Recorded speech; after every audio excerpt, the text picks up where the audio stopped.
Mula nung malaman ko na ang celery ay talagang panlinis ng liver, ay talagang kinakain ko na to ng sariwa. Bukod sa napakadaming benefits ng celery sa ating katawan, alam nyo ba na ito ay maganda pangtanggal ng amoy sa loob ng ating katawan? Kung ikaw ay may putok, maanggo ang amoy, at kahit anong amoy na hindi mo nagugustuhan sa iyong katawan, kapag kumain ka ng celery ay napakaganda nito. Ito ay mababawasan ang amoy ng iyong katawan.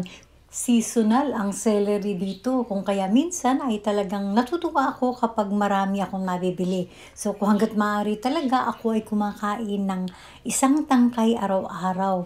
Minsan talaga kapag tayo ay may partner, nandidiyan yung may lumalabas sa atin na talagang mabaho at malansang amoy. Sa tulong ng celery, kung ikaw ay talagang lagi nakakakain ito, kahit na yung lumalabas sa iyong puwerta ay talagang hindi masyadong mabaho. Alam niyo ba na ang celery ay isang ingredients para sa mga supplements na pantanggal ng amoy at sa iba pang mga kalusugan?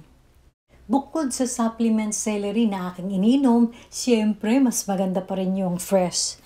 Ito naman ay napakadaling kainin. Kahit konting asin lang ay pwede mo na siyang papakpapakin at kahit na mayonnaise ay okay lang naman.